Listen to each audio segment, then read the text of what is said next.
The desert night was alive with a silence so deep it pressed against the skin, broken only by the occasional sigh of the wind weaving through the canyons. The air held the faint perfume of sagebrush, warm stone, and memories of battles fought long before the present moment.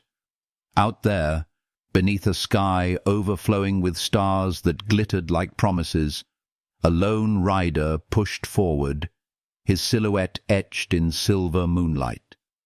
His name was Thomas, and every line on his weathered face carried a story of choices, regrets, and battles no one else could ever truly know. Blood still trickled faintly from the wound on his shoulder, but he barely noticed it now. Pain was something he had learned to carry as naturally as the revolver at his hip. The desert had become both punishment and sanctuary, a place where he could not escape himself, yet where no one could reach him. But fate, relentless and cunning, had different designs. Designs that would bring him into the path of a woman whose presence felt as inevitable as sunrise. She appeared like a shadow at first, moving with the quiet strength of the land itself. Raven, though he did not yet know her name, stepped from the rocks as if she belonged to the earth more than to flesh. Her eyes carried a fire, a storm contained within a fragile vessel, and her voice, when it finally cut through the night, carried both warning and destiny.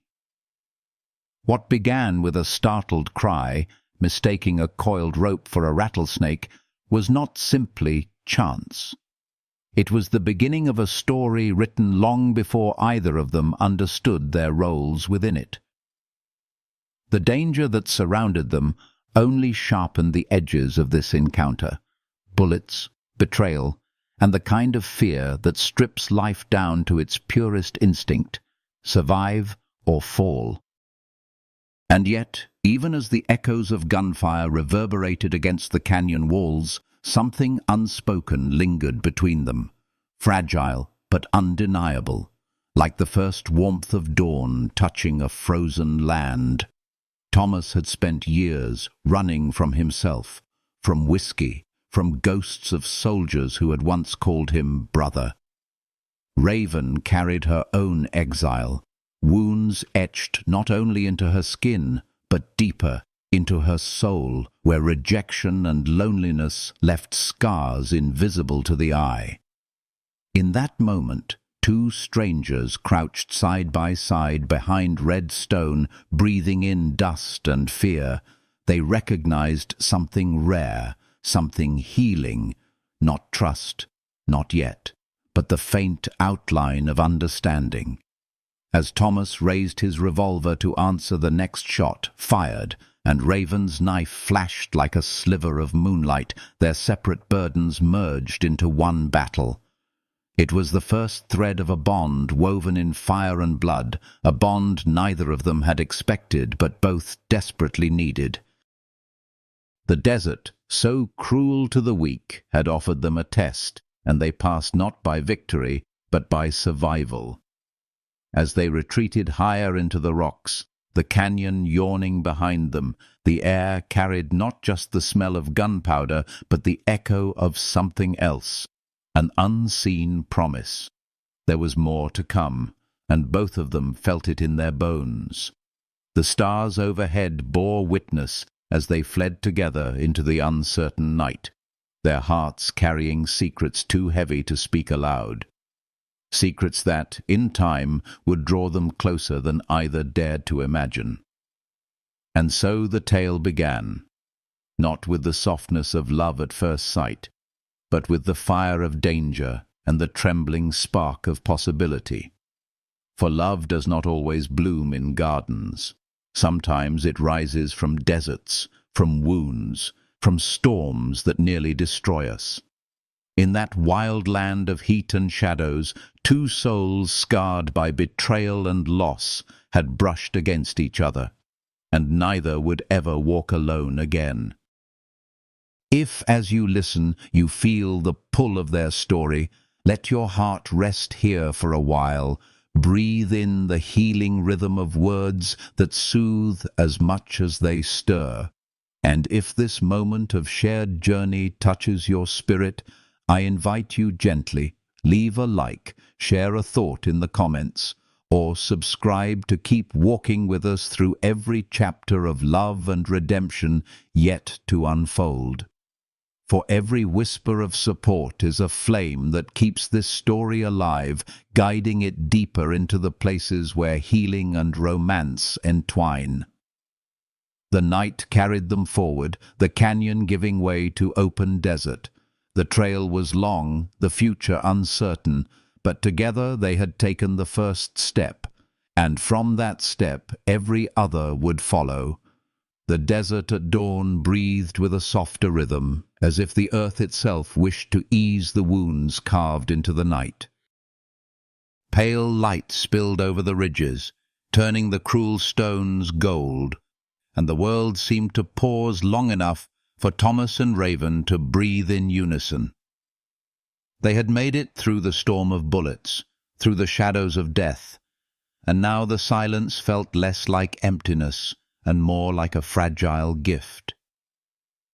Thomas sat with his back against the rocks, his revolver resting heavy in his lap, while Raven crouched a short distance away, pressing her hand against her side, where blood had soaked her buckskin shirt. The desert had no mercy, but in the quiet between them there was a strange, unspoken tenderness.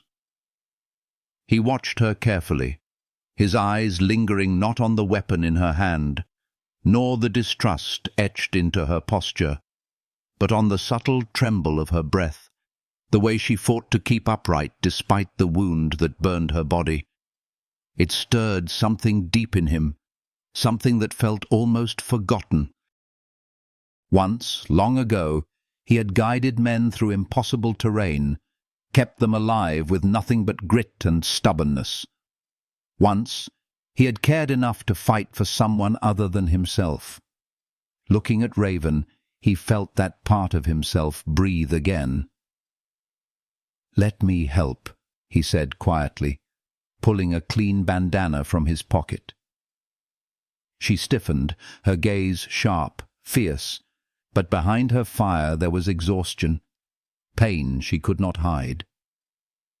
When her knees finally gave way, he caught her with hands that were rough from years of war, yet gentle as though touching something sacred.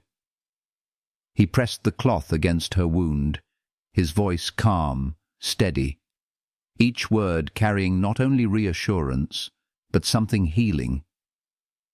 "It's only a graze. I've patched worse in the war. You'll heal."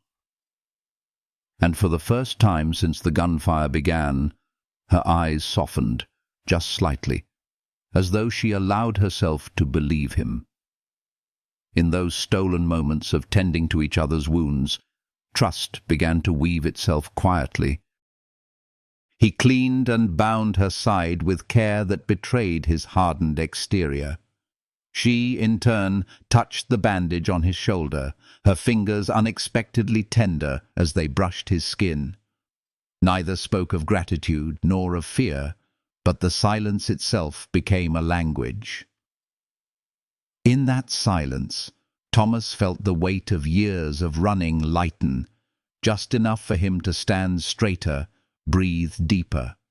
Raven, too, though cast out by her people and scarred by memories she had not yet shared, found in his presence something steady, something that whispered she was no longer entirely alone. When the first rays of sun warmed their camp, they shared a meager meal by the embers of a small fire. She ate slowly, cautiously, her dark eyes never leaving his face for long.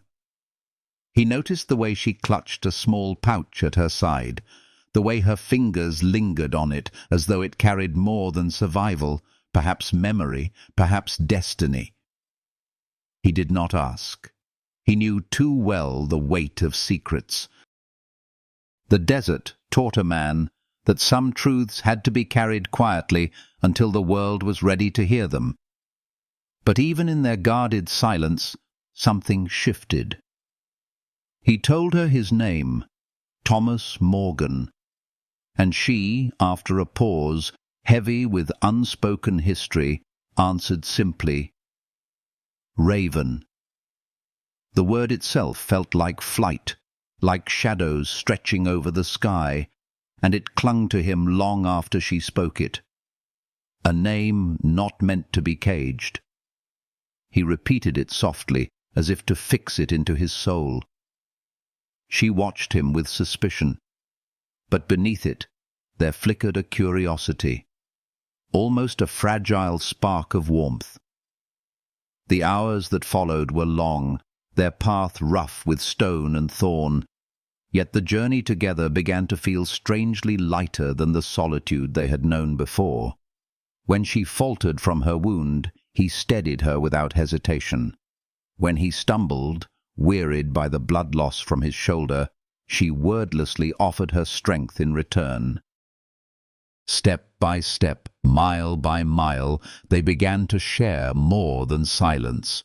They shared endurance, resilience, and the quiet bond of two souls carrying pain that only another wounded heart could truly understand. That night, under a canopy of stars brighter than any fire, they built another small flame between them. The desert air grew cool, and as the sparks drifted upward, Thomas found himself speaking words he had buried deep. Of the war, of betrayal, of the bottle that had nearly ended him. Raven listened with a stillness that was not empty but attentive, like the desert itself absorbing every syllable. And then, when his words ran dry, she gave a piece of her own story in return. How captivity had marked her, how exile had carved her spirit raw, how the map she carried was both a burden and a vow to her father's dying wish. Neither gave everything away, but what they offered was enough to draw them closer. Enough to make the fire between them not just a source of warmth, but a beacon of healing. And when Thomas closed his eyes, for the first time in years, the night did not bring only ghosts. It brought the faint echo of hope. The desert was still dangerous. Drake and his men were still out there, waiting, hunting. But beneath that endless sky, Thomas and Raven had begun to weave something stronger than fear, something worth guarding as fiercely as life itself. And though neither spoke the word, they both knew the shape of what was forming between them. The fragile beginnings of trust, the earliest breath of something tender, something that could one day be called love. The fire cracked softly, the stars shimmered overhead, and the desert exhaled a long, healing sigh. In its vast silence, two wounded souls leaned unconsciously closer to one another, their burdens no longer entirely their own. By dawn, they would ride on, deeper into danger. But for this night, there was a gentleness neither had believed they would feel again, and it carried them like a promise into whatever waited beyond the horizon. The road into the heart of the desert was unforgiving, a trail marked not by comfort, but by the constant reminder that life in such a land was fragile, easily broken by thirst, hunger, or the bullet of a relentless enemy. Yet for Thomas and Raven, every mile seemed to bind them more tightly, as though hardship itself was stitching their lives together with invisible thread. Their shadows stretched long across the sand, two figures moving in rhythm with the hooves of their horses, carrying not only the weight of their bodies, but the weight of their stories. The sun bore down fiercely, yet the silence between them carried no emptiness. It was a silence filled with unspoken understanding, like the deep inhale before a confession. By the third day, the hunt was no longer an unseen threat. They could feel it pressing against their backs, Dust clouds on the horizon betrayed the riders who followed, hunters who would not rest until blood had been spilled. Thomas's hand hovered often near the revolver at his hip, the worn wood of its grip a familiar anchor, while Raven's fingers brushed the hilt of her knife with the assurance of someone who had survived far too much to surrender now.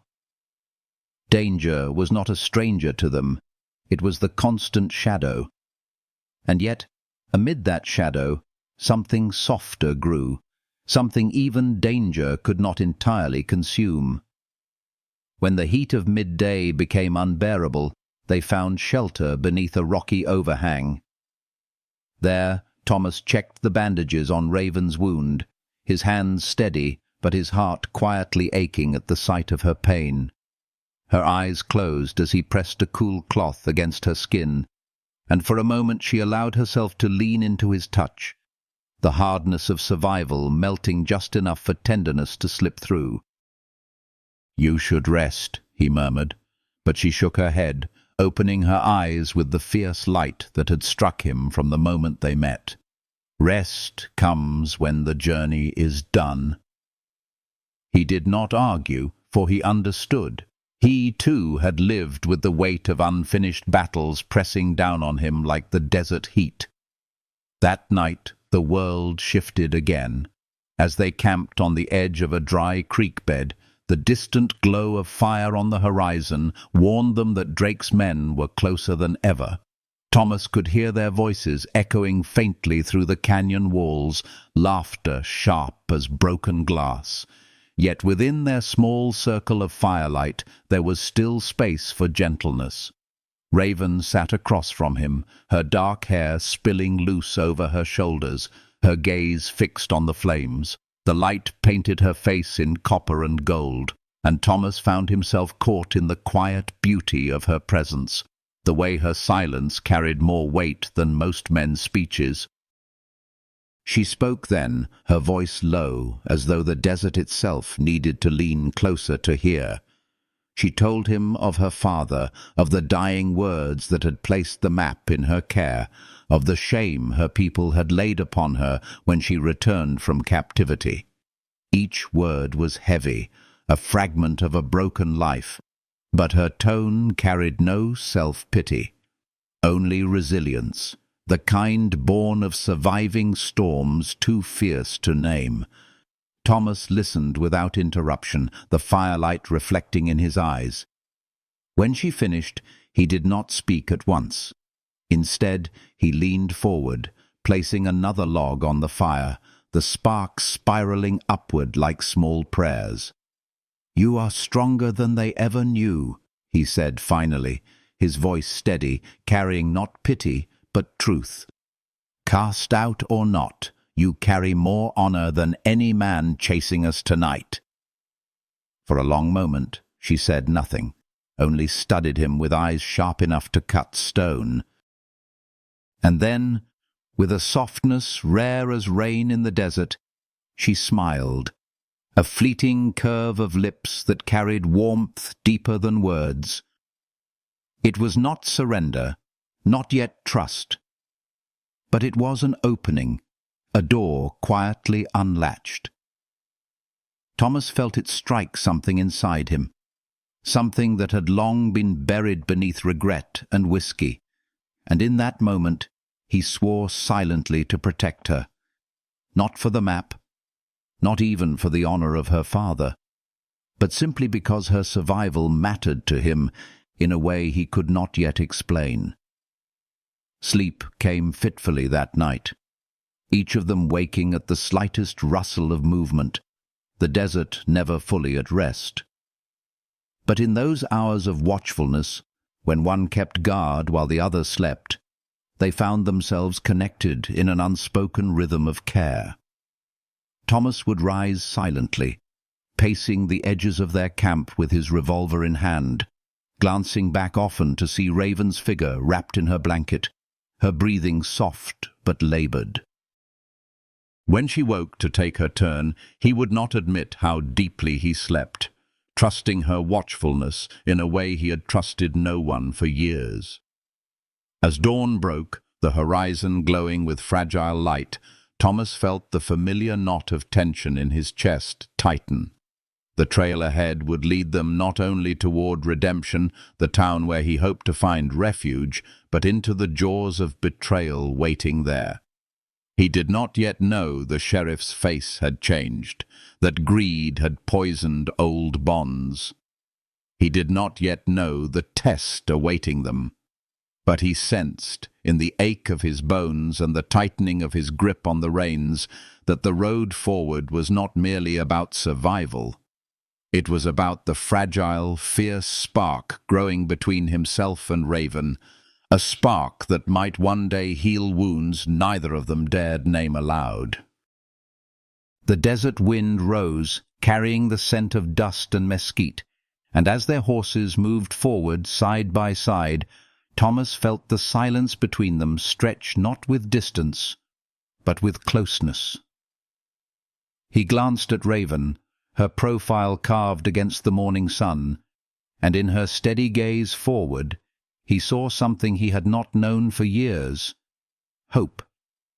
Dangerous, fragile, healing hope. And as the town's outline shimmered faintly on the horizon, the story of their bond was only beginning to take shape, pulled tighter by danger, by secrets, and by the undeniable force of two hearts learning to beat together. Redemption shimmered on the horizon like a mirage, its cluster of wooden buildings softened by heat and distance, the promise of safety fragile as smoke. Yet, as Thomas and Raven drew nearer, dust rising beneath their horses' hooves, he felt the tension coiled tight within him. 3 years had passed since he had walked a town street. 3 years since temptation whispered from saloon doors. He had left behind whiskey, blood-soaked nights, and the weight of camaraderie turned into betrayal, but the ghosts lingered. And now, with Raven riding beside him, her dark eyes sharp yet tired, he carried more than his own soul. He carried hers, too. The townsfolk noticed them immediately.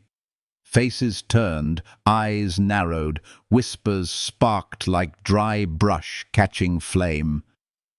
An Apache woman walking the streets of redemption was not a sight to be ignored, nor a kindness to be extended. Thomas knew the danger in their stares. Hatred could be sharper than bullets, and prejudice carried its own poison.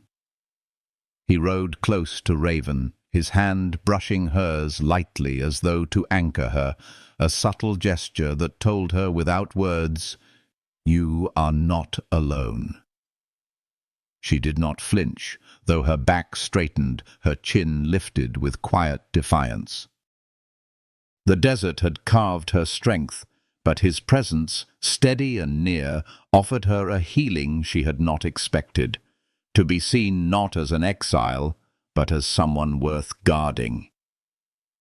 At the sheriff's office, Thomas was greeted by William Blackwood, an old companion from the war.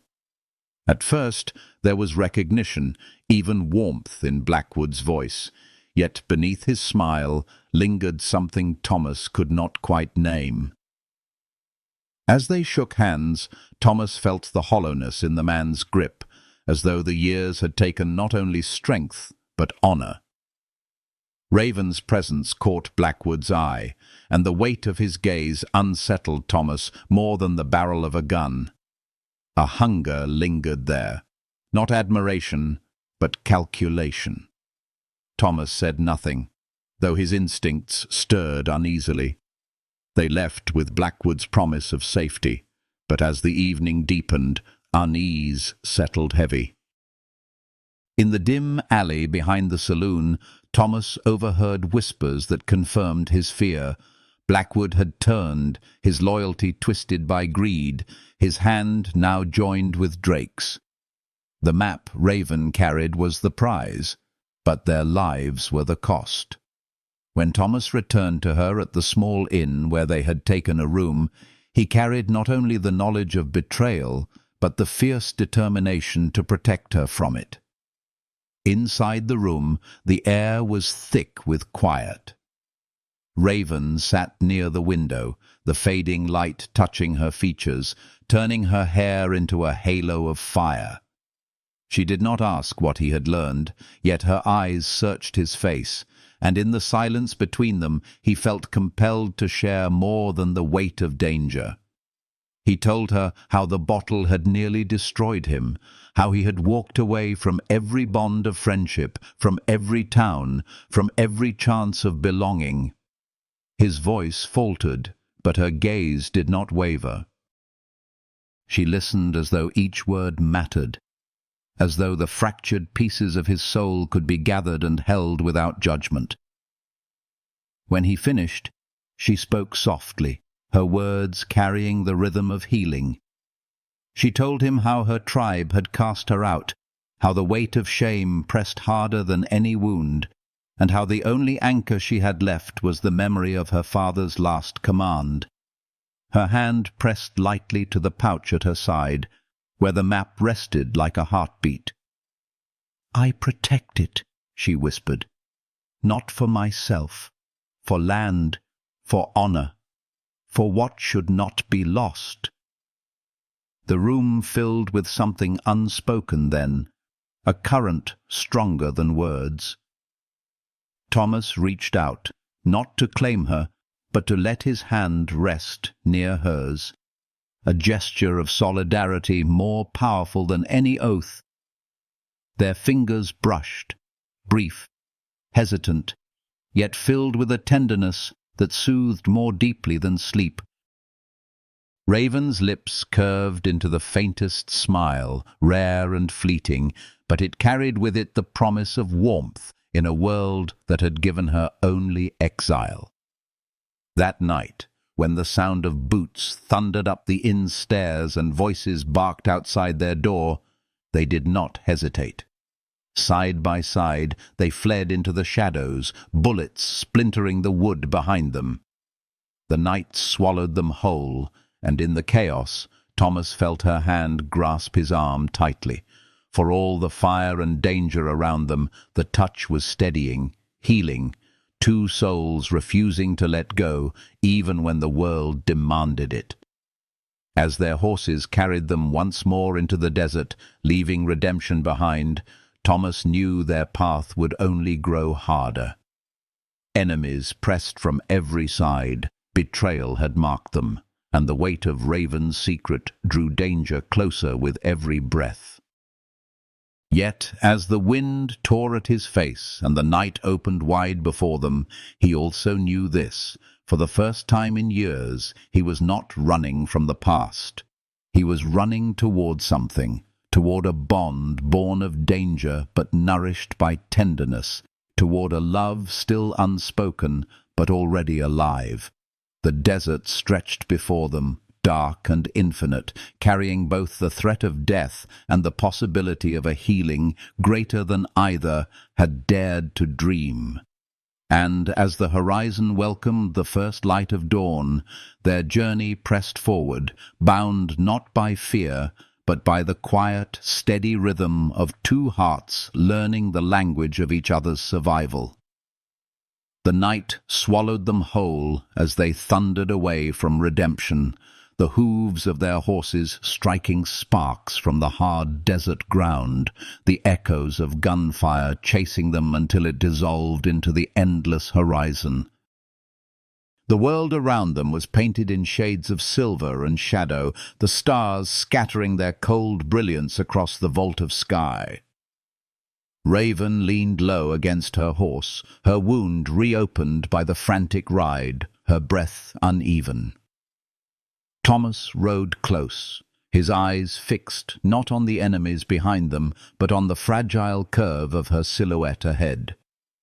He had seen soldiers fall with less blood than she had lost, yet she pressed forward, her spirit as unyielding as the land itself. It was a strength that humbled him, even as it ignited within him a fierce, protective fire.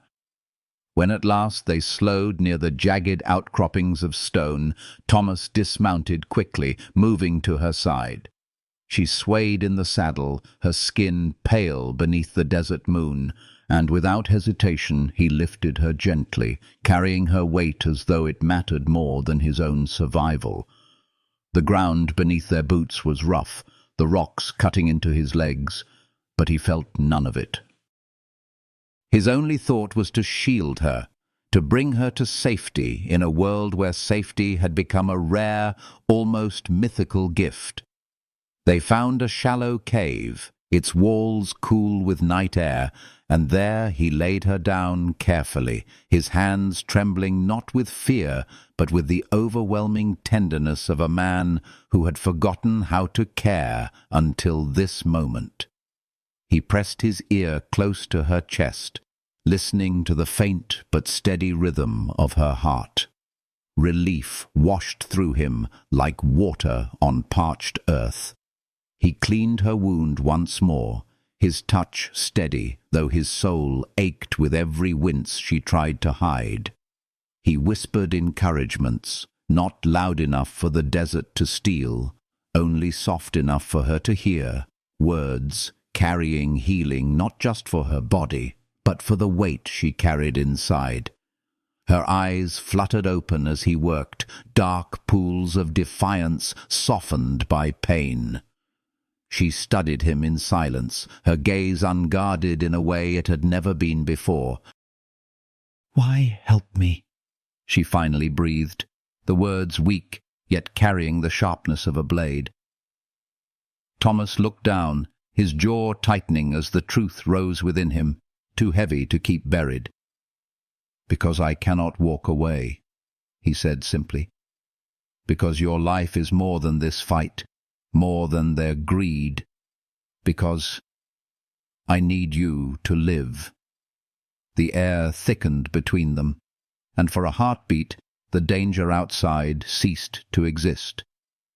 Raven reached out, her fingers brushing against his calloused hand, her touch feather-light, but filled with something raw and unspoken. It was not gratitude nor surrender. It was recognition. Two exiled souls finding in one another a reflection of wounds, of resilience, of longing for something beyond survival. Her touch lingered, and Thomas felt it as both balm and spark, healing the hollowness he had carried for years. Sleep came fitfully, but within the narrow shelter of that cave, their closeness formed a fragile cocoon against the darkness.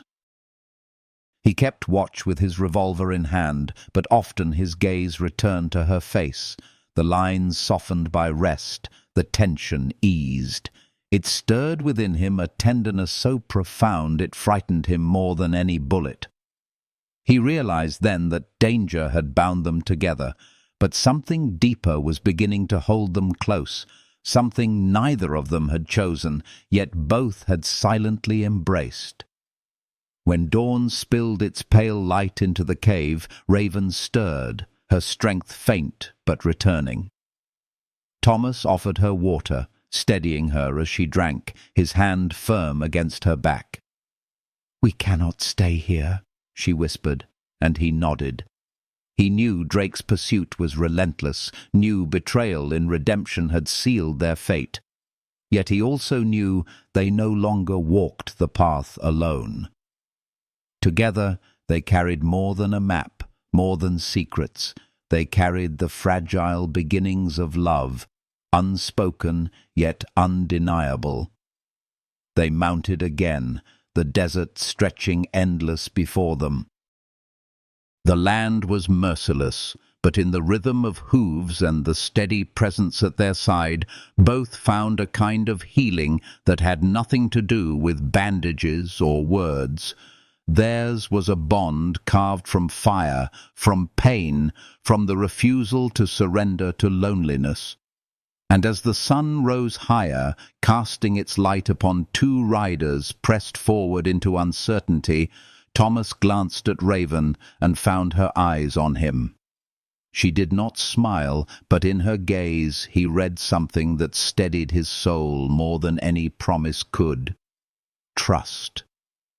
Ahead lay more battles, betrayals waiting to be unveiled, choices that would carve the future from blood and sacrifice.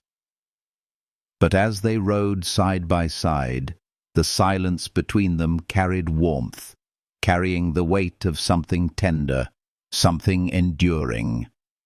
Their journey was not yet finished, and both knew the road ahead would test them beyond measure. Yet in that moment, beneath the rising sun, they were no longer fugitives running from shadows.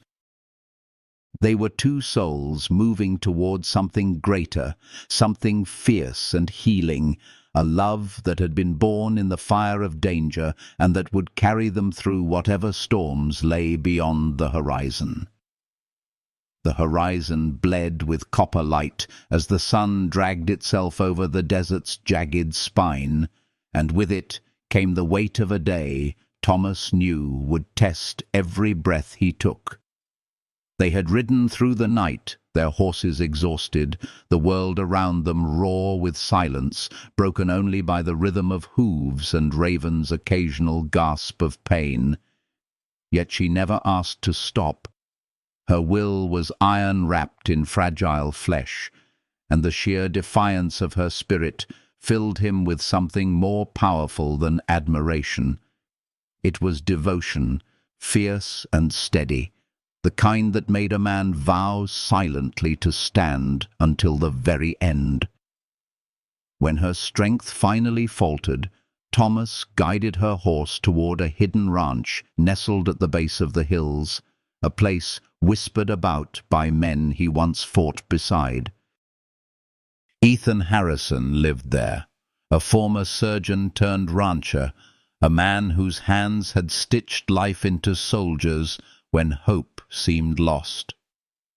The cabin rose from the desert like a promise, smoke curling from its chimney, and Thomas carried Raven into that modest shelter as though carrying a flame too precious to let the wind extinguish. Harrison's sharp eyes saw the truth instantly. The bullet wound, the fever, the weight of pursuit clinging to both their shoulders. With quiet efficiency, the doctor's hands tended her, cleaning, binding, coaxing life back where death had already begun to whisper. Thomas stood by through every moment, his gaze never leaving her pale face, his hands clenched at his sides, as if by sheer will he could shield her from pain. In those hours of waiting, his chest burned with the realization that her survival meant more to him than his own. He had lived years running from himself, drowning in whiskey, waking to ghosts. But watching Raven fight for breath, he understood something he had long denied.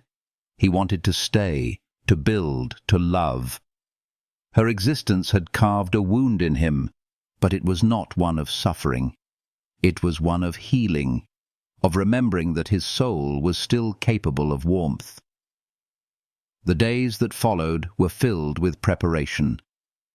Harrison had seen men like Drake before, and he knew well the kind of storm that was gathering. Together, he and Thomas dug trenches, positioned rifles, and turned the quiet ranch into a battlefield waiting to happen. Raven, though still weak, insisted on rising from her bed, her knife never far from her hand, her eyes burning with the fire of someone who refused to be defined by exile. Thomas argued softly, urging her to rest, but she answered with the calm finality of truth. I fight because this land is my father's honor. I fight because if I do not, more will die.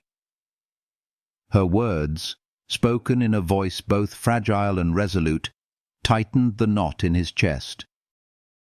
He did not stop her. Instead, he stood beside her, sharpening his blade by the glow of the fire, letting her strength become his own. At night, when the desert cooled and the fire crackled low, they found themselves sitting close, shoulders brushing, their silence filled with something almost holy. Thomas confessed one evening that he had nearly broken, that years of whiskey and regret had left him hollow until she stepped from the shadows of that canyon. He told her that her voice had pulled him back into the world, that her presence had become his compass. Raven listened, her gaze softening in the flicker of firelight, and though she said little, her hand slipped into his. That small gesture carried the weight of a vow unspoken, a promise that no matter what storm awaited, they would not face it alone. When news came that Drake was riding with 20 men, the air thickened with inevitability. Harrison's ranch hands scattered with messages, summoning old allies from across the territory. Thomas stood on the porch at dawn, the desert wind carrying the smell of dust and iron, and Raven joined him, pale but unyielding, her knife glinting at her side. She looked out at the horizon as though she could already see the battle written in the distance. "We rest when dead," she whispered, her voice steady as stone. He turned to her, the faintest curve of a smile breaking the heaviness of his face. "Not today." In that moment, their hearts beat in rhythm with the land itself, steady, unyielding, prepared for fire. Thomas knew he was walking into a storm larger than himself. That betrayal and vengeance would soon clash with love and honor. Yet he also knew this: Raven's presence beside him was no longer an accident of fate. It was the core of his being, the healing flame that had carried him out of darkness. And as riders appeared on the horizon, dust rising in their wake, Thomas reached for her hand, pressing it firmly, silently. Their eyes met, no words needed. Whatever was coming, it would be faced together, their bond tested in fire, their love sharpened into something unbreakable. The morning sun crowned the desert in gold, and as Drake's men closed in, the earth itself seemed to hold its breath. Thomas stepped forward to meet the storm. Raven at his side, their souls bound in defiance and in something deeper. Love, fragile yet eternal, born from pain, carried into the light. The healing they had found in one another would now be the shield against the shadows, and nothing, not betrayal, not bullets, not the weight of the past, could undo what had begun. The battle began with the rising sun, its light spilling across the desert as though heaven itself bore witness. Dust rose in heavy clouds as Drake's riders thundered toward Harrison's ranch, their rifles gleaming cruelly in the dawn. Thomas rode out alone, his figure steady in the open stretch of earth, the weight of his revolver balanced in his hand. Behind him, Raven stood on the porch with Harrison, her body pale but upright, her eyes burning with the fire of defiance. She watched him go, her chest tight with something sharper than fear, love unspoken, fierce and unyielding. When Thomas faced Drake, the distance between them was heavy with years of betrayal and blood. Drake sneered, spitting words filled with venom, but Thomas's voice was calm, steady as the earth beneath them. He offered no speeches, only the truth, that this ended today. And then the trap was sprung. From the ridges and hills, men appeared. Harrison's allies, soldiers of old debts and remembered honor, Apache braves answering Raven's silent call, Comanche warriors bound by promises forged in blood. What had begun as 20 against 1 shifted into a storm of men united not by greed, but by loyalty and justice. Gunfire cracked like thunder. The ranch became a battlefield, smoke and dust blurring the line between life and death. Thomas fought with the precision of a man who had carried war in his bones for too long, every shot deliberate, every movement honed. Raven's knife flashed in the morning light, her voice steady as she guided men through hidden paths, her strength burning despite the wound that still ached at her side. Together they moved like two halves of the same heartbeat, each protecting the other, not with words, but with action, their bond forged in fire and necessity. Drake raged, his hatred growing wilder as his men fell. He shouted curses, his eyes burning with the desperation of a man who could not accept defeat. When at last he and Thomas stood face to face, time seemed to slow. Dust swirled around them, the battle still raging beyond, but in that moment there was only the echo of the past, the memory of soldiers betrayed, of lives stolen. Drake's hand went to his gun, but Thomas was faster. A single shot rang out, striking Drake down, not with vengeance, but with justice. And as Drake lay bleeding, his fury twisting into nothingness, Thomas spoke the words he had carried for years. "I am not you." The silence that followed was heavy, broken only by the groans of the wounded and the distant cries of retreating men. Sheriff Blackwood, cornered by the evidence of his betrayal, surrendered under the weight of justice that had come at last. The ranch, though scarred, stood unbroken. And within that fragile victory lay something far greater than survival. It was the beginning of healing, the first true step toward a life no longer bound by shadows. That evening, when the dust had settled and the dead were buried, Thomas stood on the porch of the cabin, the sunset painting the desert in fire and gold. Raven joined him, her steps quiet, her presence carrying a calm strength that filled the air between them. She leaned against the railing, her gaze fixed on the horizon. For a long while neither spoke. The silence was not empty, it was full, carrying the weight of all they had endured and the promise of what still waited ahead. Thomas turned to her, his voice low, his words carrying not the hesitation of a man broken, but the certainty of one who had found his place. "For years I ran, thinking the past would always own me. But today I stood, and I was not alone. I had you." Raven's eyes softened, her hand brushing against his with quiet tenderness. "You fought not for yourself," she said, her voice warm, "but for honor, for what is right." My father would have called that strength. Their hands found each other fully then, no hesitation, no fear. It was not a dramatic declaration, but the simple truth of two souls choosing to bind themselves in trust. The desert stretched vast and endless around them, but within its harshness they had carved something rare. Love, not born of ease, but of fire, not fragile but unbreakable. The night deepened, stars piercing the sky, and the world seemed to exhale in relief. Thomas felt the weight of his past loosen, as though Raven's hand in his had burned away the chains of regret. She, too, found herself lighter, no longer cast out and wandering, but anchored by a bond that recognized her worth beyond exile. Together they stood, healed not entirely but enough to face whatever came next. And as the desert wind carried its soft lull across the land, their hearts beat in unison.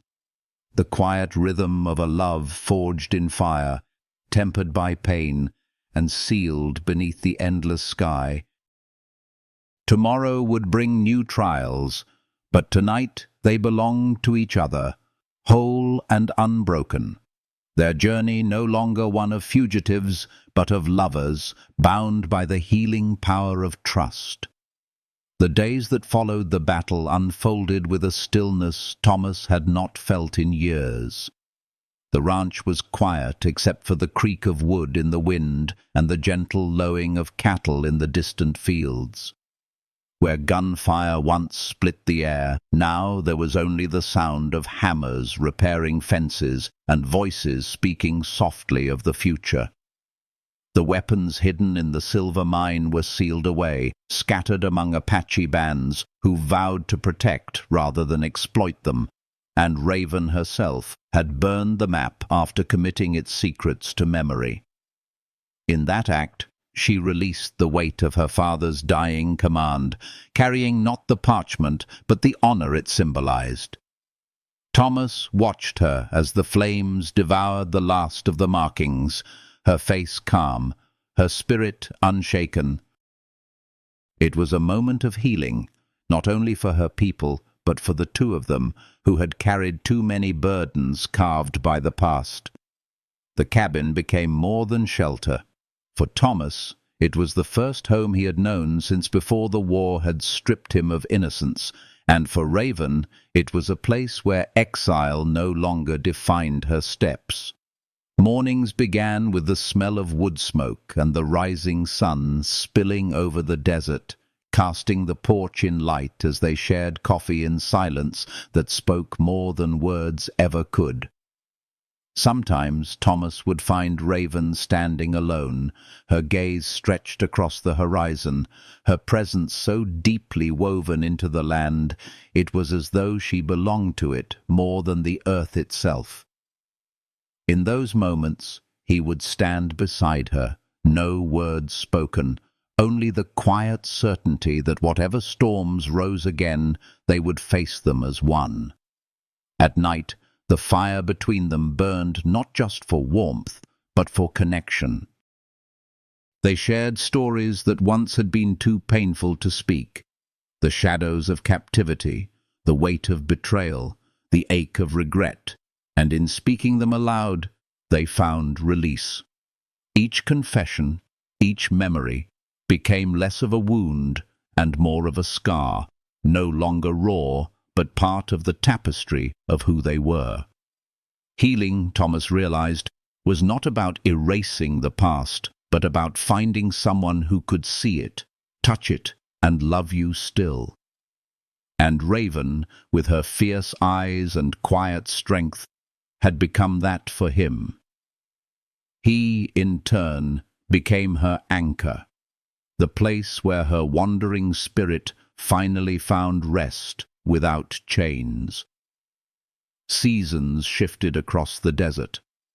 Summer bled into autumn, the air sharpening with coolness at night, and in that rhythm of days they built a life, modest, unadorned, but filled with meaning. Thomas worked the land with Harrison, his hands steady once more with purpose rather than survival. Raven tended to the garden that flourished near the cabin, her laughter rare but precious when it slipped free, carrying a sound that softened even the hardest day. The people who had once cast her out began to hear whispers of her courage, of how she had stood against greed and betrayal, and though she did not seek their forgiveness, Thomas could see how the knowledge brought her a quiet peace. There were nights when the desert wind howled, carrying with it the reminder that danger was never gone, only waiting. But those nights no longer carried despair. Instead, Thomas would take Raven's hand, their fingers entwined as they sat on the porch, watching the stars pierce the darkness. Each star became a reminder that light always endured, that healing was not a single moment, but a journey walked hand in hand. And so it was that two souls scarred by war, betrayal, and exile found in each other what they had never expected: home. Their love was not the sudden blaze of fire, but the slow, steady flame that endured against the harshest winds. In the desert's silence, they discovered not only survival, but tenderness. Not only trust, but devotion. Not only healing, but the unshakable truth that they were no longer alone. If this story has stirred your heart, if you have felt even a flicker of healing in the journey of Thomas and Raven, I invite you to carry it forward. Leave your thoughts in the comments. Share the warmth of this tale with others. And if you wish to walk with us through more chapters of love, redemption, and hope, please like this story and subscribe. Your presence is a gift, and together, with every word and every voice, we keep alive the light of stories that remind us that love, no matter where it is born, has the power to heal,